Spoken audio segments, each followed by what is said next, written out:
नवरात्रोत्सव अवघ्या 2 दिवसांवर येऊन ठेपलेल्या नवरात्रोत्सवाची सगळीकडे अगदी जोरदार तयारी सुरू आहे। भंडाऱ्यातील चौंडेश्वरी मंदिरातील रंगरंगोटी आणि रोषणाईचं काम अंतिम टप्प्यात आलंय। चौंडेश्वरी मंदिरात विदर्भातील इतर जिल्ह्यातून सुद्धा भाविक येतात। तसंच मध्य प्रदेश, छत्तीसगड या भागातही देवी भक्त देवीच्या दर्शनाला येतात। आढावा घेतला आमचे प्रतिनिधी तेजस मोहतुरे यांनी। दृश्यांमध्ये आपण बघू शकतोय कशा पद्धतीनं नवरात्रोत्सवाची तयारी सुरू आहे। मंदिराला रंगरंगोटी छान करण्यात आलेली आहे आणि चौंडेश्वरी मंदिरात नवरात्रोत्सवाची तयारी आता सुरू झालेली आहे। बाहेर मंडप देखील बांधण्यात येतोय। मोठ्या संख्येनं राज्यभरातनं भाविक इथे येत असतात, देवीच्या दर्शनासाठी येत असतात आणि विशेषतः नवरात्रोत्सवाच्या या 10 दिवसांच्या काळामध्ये भक्तांची मोठ्या प्रमाणात इथे गर्दी होत असते आणि अर्थातच भक्तांचं नियोजन सुलभ व्हावं यासाठी आता ही तयारी वेग धरू लागलेली आहे।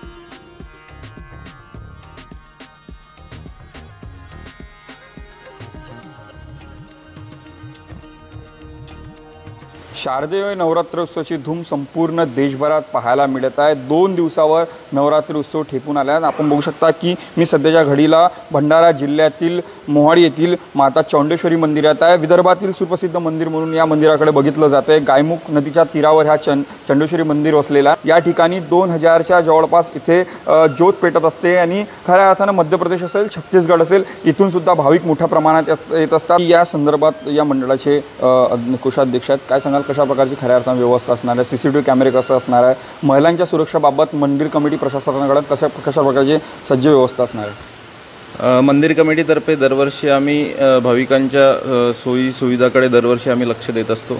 यावर्षी सुद्धा आम्ही भाविकांच्या सुरक्षेच्या दृष्टीने 10 गार्ड्स तैनात केले आहे।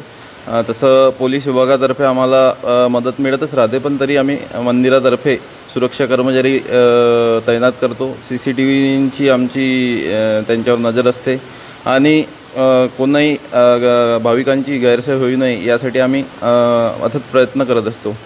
तर या नवरात्रीत उत्सवामध्ये जास्तीत जास्त भजन मंडळांनी सहभाग घ्यावा अशी आम्ही मंदिर कमिटीतर्फे अपेक्षा व्यक्त करतो। बघू शकता की नवीन उपक्रम यंदासुद्धा या मंदिर कमिटीने राबवण्याचा निर्णय घेतला आणि त्यामुळे एकंदरीत काय विदर्भातीलच काय मध्य प्रदेश असेल, छत्तीसगड असेल, येथील मोठ्या प्रमाणात भाविक या मंदिरात आपल्याला पाहायला मिळतात।